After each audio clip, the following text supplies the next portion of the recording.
Friends, आज हम बात कर रहे हैं सुजलॉन एनर्जी की। सुजलॉन एनर्जी के अच्छे दिन आने की शुरुआत हो चुकी है क्योंकि गवर्नमेंट की तरफ से एक बहुत बड़ा डिसीजन लिया गया है। उस डिसीजन के क्या मायने हैं जानने की कोशिश करेंगे इस वीडियो के माध्यम से, और गवर्नमेंट क्यों इतनी मेहरबान हुई है सुजलॉन एनर्जी के ऊपर। यहाँ पे अगर आप देखोगे तो सुजलॉन एनर्जी में फ्राइडे को हमें बड़ी गिरावट देखने को मिली। इस गिरावट की असली वजह क्या है वो भी जानने की कोशिश करेंगे इस वीडियो के माध्यम से, और क्या इस समय हमें सुजलॉन एनर्जी में इन्वेस्टमेंट नया करना चाहिए, क्या आने वाले समय स्टॉक वाकई में एक बड़ा मल्टीबैगर साबित हो सकता है या फिर हमारे इन्वेस्टमेंट को डूबने की संभावना यहाँ ज़्यादा है। तो बहुत सारी बातें जिनको एक एक करके डिस्कस करेंगे। और यहाँ पे अगर आप देखोगे तो क्या है भविष्य ग्रीन एनर्जी का, क्या यहाँ पे जिस तरह से लगातार जो पावर डिमांड बढ़ रही है, गवर्नमेंट की तरफ से भी ग्रीन एनर्जी के लिए राहत के द्वार तो खुले हुए, लेकिन फिर भी इलेक्ट्रिसिटी का जो लगातार जो डिमांड बढ़ रही है उसको पूरा करने के लिए अभी भी पुरानी जो परंपरागत ऊर्जा उसका भी यूज बहुत ज़्यादा जरूरी है, उसको भी बनाए रखना जरूरी है। तो ऐसे में क्या सरकार पूरी तरह से आने वाले समय में अपना ध्यान पूरी तरह से ग्रीन एनर्जी के ऊपर देगी, इन सारी बातों को जानने की कोशिश करेंगे इस वीडियो के माध्यम से। यहाँ पे अगर आप देखोगे तो ऊर्जा ग्लोबल का कल रिजल्ट देखने को मिल सकता है। रिजल्ट की क्या संभावना बनेगी जानने की कोशिश करेंगे इस वीडियो के माध्यम से। वैसे तो रिजल्ट आना था 30 तारीख को, लेकिन कंपनी ने अपनी डेट को पोस्टपोन कर दिया है। तो क्या यहाँ पे संभावना बनेगी, क्या ऊर्जा ग्लोबल में इस समय में इन्वेस्टमेंट रखना चाहिए या फिर यहाँ से अपने इन्वेस्टमेंट को निकाल देना चाहिए, क्या हमें रिजल्ट का इंतजार करना चाहिए, सारी बातों को जानेंगे इस वीडियो के माध्यम से। लेकिन फ्रेंड उससे पहले अगर आप पहली बार हमारे चैनल पे आए तो चैनल को सब्सक्राइब कर दीजिए, एक बेल आइकन दबा दीजिए ताकि जब भी नया वीडियो बने पहला नोटिफिकेशन आपको मिले। वीडियो पसंद आए तो लाइक शेयर जरूर कीजिए। चलो फ्रेंड्स वीडियो स्टार्ट कर। सबसे पहले फ्राइडे के कारोबार को डिस्कस करेंगे। तो स्टॉक 9.90 पर ओपन हुआ, 9 की लो थी और 9.95 की हाई थी, अंत में 9.10 पर क्लोजिंग रही, जहाँ पे 7.14% की बड़ी गिरावट देखने को मिली। यहाँ पे अगर आप देखोगे तो इस गिरावट के पीछे सबसे बड़ी वजह है प्रॉफिट बुकिंग। जैसे कि रिजल्ट आने के बाद यहाँ पे लगातार गिरावट शुरू हुई थी, तो करीब 7.60 की प्राइस थी 31 मई को, यानी 7.5 के आसपास स्टॉक चला गया था। फिर आप देखोगे तो करीब 10.15 यानी 2 जून को ये स्टॉक 10.5 के आसपास तक पहुंच गया था। काफ़ी कम समय में 3-4 दिन में ही स्टॉक ने बहुत ही जबरदस्त रिटर्न दिया, और ऐसे में कोई भी प्रॉफिट बुकिंग तो करेगा ही। और शॉर्ट टर्म इन्वेस्टर को तो अगर उसकी प्राइस 3-4 दिन में अगर 30-40% के अगर रिटर्न मिला तो उसको लाजमी है कि वो प्रॉफिट बुक करेगा। तो ऐसे में ये प्रॉफिट बुकिंग की वजह से गिरावट हुई है, थोड़ी और गिरावट हो सकती है, फिर यहाँ से स्टॉक दौड़ना शुरू हो जाएगा। अब यहाँ पे जो सबसे बड़ी बात निकल के आ रही है कि गवर्नमेंट की तरफ से एक बहुत बड़ा निर्णय लिया गया है। गवर्नमेंट ने जो सुजलॉन एनर्जी का जो कर्ज था अलग अलग बैंकों से, कम 15 बैंकों को सुजलॉन एनर्जी अपना कर्ज लेकर रखा था इन बैंकों से, वो सारा का सारा जो कर्ज है अब गवर्नमेंट ने अपनी 2 कंपनियों के माध्यम से अपने ऊपर ओढ़ लिया है। यानी उन बैंकों को पूरा कर्ज चुकाया जाएगा और वो सारा का सारा जो कर्ज होगा अब वो REC और IREDA, ये 2 जो गवर्नमेंट कंपनियां वो अब चुकाएंगी उन बैंकों को, और सारा का सारा अब सुजलॉन को कर्ज चुकाना होगा इन 2 कंपनियों को। तो यहाँ पे अगर आप देखोगे तो बहुत सारी राहत दी गई है सुजलॉन एनर्जी को। एक तरफ तो इनकी जो इंटरेस्ट रेट थी उसको कम कर दिया गया है, यानी पहले जो यहाँ पे 11% जो इंटरेस्ट रेट चुकानी थी उसको कम करके इन्होंने 9.5% पे लाया। तो आप देखोगे तो इंटरेस्ट रेट कम होगी। दूसरी तरफ जो टाइम पीरियड था कर्ज चुकाने का उसको भी बढ़ा दिया गया है। तो आप कहोगे इतनी सारी राहत गवर्नमेंट ने क्यों सुजलॉन एनर्जी को दी है, तो इसके पीछे गवर्नमेंट का बहुत बड़ी मंशा है। आप देखोगे तो विंड टर्बाइन निर्माण के क्षेत्र में इंडिया की नंबर 1 कंपनी है सुजलॉन एनर्जी। इनके पास बहुत सारा एक्सपीरियंस है।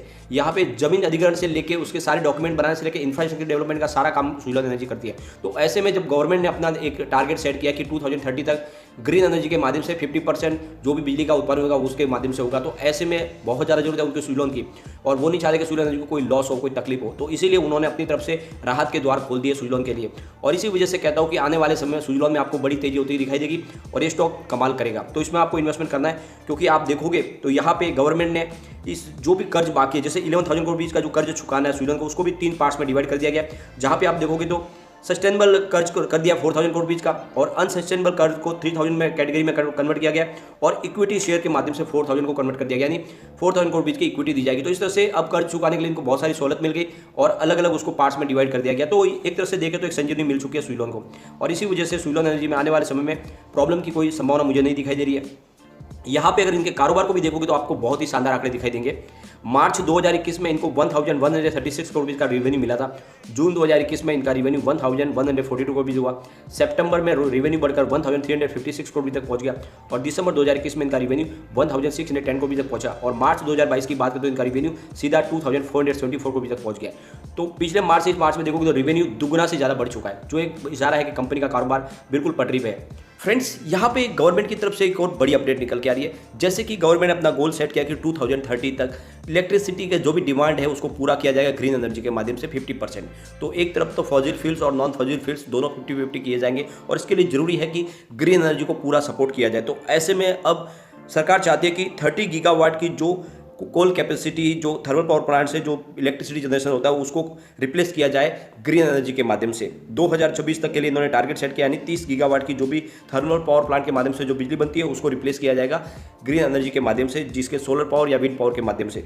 तो 81 थर्मल पावर प्लांट है, उनको कहा गया कि धीरे धीरे करके आप अपनी जो थर्मल पावर प्लांट के जो कोल की कैपेसिटी वाली जो है उसको कम करें और उसको धीरे धीरे बढ़ाए ग्रीन एनर्जी के माध्यम से। तो आप देख लो कि अब सरकार ने अपनी तरफ से शुरुआत कर दी है कि आने वाले समय में धीरे धीरे जो भी कोल बेस्ड पावर प्लांट है उनको भी कहा जाएगा कि आप रिन्यूएबल एनर्जी का निर्माण करें। तो एक तरह से आप देखें तो सरकार ने अपनी तरफ से सारे निर्णय लिए जा रहे हैं। तो हो सकता है कि आने वाले समय जितने इंडिया के थर्मल पावर प्लांट है वो धीरे धीरे विंड पावर की तरफ भी कन्वर्ट हो जाए, और तो वहाँ से बहुत सारी अपॉर्चुनिटी निकल कर आ गई सुजलॉन के लिए, क्योंकि सुजलॉन ऑलरेडी इस क्षेत्र में बहुत पुरानी कंपनी है और वो विंड टर्बाइन का निर्माण करती है। तो ऐसे में उनके लिए बिजनेस की एक मौका निकल के आ रही है। तो ये बहुत सारी पॉजिटिव बातें जो सुजलॉन के लिए एक बहुत बड़ा वरदान साबित हो सकती है आने वाले समय में। इन्वेस्टमेंट कीजिए, लॉन्ग टर्म के लिए बने रहिए, ये स्टॉक वाकई में कमाल करेगा। एक बार आपको पता ही होगा जब 2008 के समय इसकी प्राइस 400 के ऊपर थी, आने वाले 5 साल में फिर से 500 को आराम से टच कर जाएगा। काफी मजबूत स्टॉक लग रहा है, और जिस तरह से गवर्नमेंट ने इनके लिए राहत के द्वार खोले उससे एक तो बात समझ में आ रही है कि इस कंपनी का भविष्य बहुत ज्यादा उज्जवल है।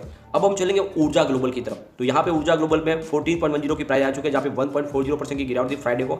स्टॉक मुझे बहुत ज्यादा अब यहाँ पे वीक लगने लगा है, और इसके पीछे सबसे जो बड़ी वजह है ये कि कंपनी बार बार अपना रिजल्ट पोस्टपोन कर देती है। इन्होंने जो 30 तारीख के लिए अपनी डेट डिक्लेयर की थी रिजल्ट दिखाने की, वो उन्होंने पोस्टपोन करके कल की तारीख यानी 6 तारीख कर दी है।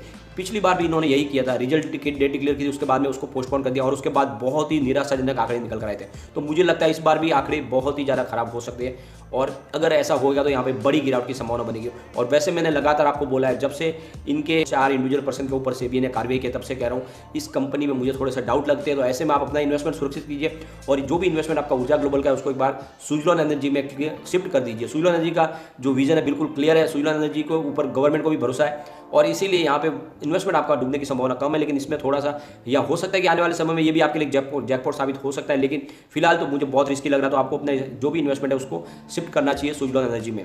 यहाँ पे इसकी परफॉर्मेंस देखें तो 5.95 52 वीक का लो है, 33 इसका 52 वीक आई है, प्लस स्टॉक 14 के आसपास है, बहुत ज़्यादा गिर चुका है। लगातार अपर सेगमेंट में ये बहुत ऊपर गया था, लेकिन अब वापस 14 के आसपास आ चुका है। एक बार इसके पिवट लेवल को भी चेक कर लेते हैं, तो यहाँ से अगर गिरावट होती है तो 13.08 का फर्स्ट सपोर्ट है, ये सपोर्ट उठा तो 12.17 तक स्टॉक जाएगा, नीचे और गया तो 11.03 तक जा सकता है। अगर पॉजिटिव माहौल बना तो 15.13 का फर्स्ट रेजिस्टेंस है, इसको ब्रेक किया तो 16.27 की प्राइस देखने को मिलेगी, और ऊपर गया तो फिर 17.18 तक भी जा सकता है। एक बात का और ध्यान रखें, जो भी इसके बोर्ड ऑफ डायरेक्टर हो या फिर कंपनी से संबंधित लोग हो, एम्प्लॉयज, उन सबके लिए ट्रेडिंग विंडो बिल्कुल क्लोज की गई है, और ये ट्रेडिंग विंडो अब 8 तारीख के पहले नहीं खुलेगी, और ये तब से बंद की गई जब इन्होंने रिजल्ट डिक्लेयर कर दिया था। और सेबी के रूल्स के मुताबिक जब एक बार रिजल्ट बन जाता है उसके बाद में जितने भी उस रिजल्ट से संबंधित जिसको रिजल्ट का कुछ भी नॉलेज है वो उसका मिसयूज न करे, इसलिए सेबी ने उनको जो भी ट्रेडिंग है उसको बैन कर दिया। तो ये ट्रेडिंग विंडो अब 8 तारीख को ही खुलेगी ऊर्जा ग्लोबल की। अब यहाँ पे देखें तो सुजलॉन एनर्जी बहुत मजबूत लग रहा है, ऊर्जा ग्लोबल थोड़ा सा फिलहाल वीक लग रहा है, तो आप अपने हिसाब से निर्णय ले सकते हैं। लेकिन फ्रेंड, कोई भी इन्वेस्टमेंट करने से पहले अपने फाइनेंशियल एडवाइजर से बारी ले लें या अपना खुद का रिसर्च करें, क्योंकि मैंने वीडियो आपके एजुकेशनल पर्पज के लिए ही बनाया। वीडियो पसंद आए तो लाइक शेयर जरूर कीजिए और चैनल को सब्सक्राइब कर दीजिए। Thank you.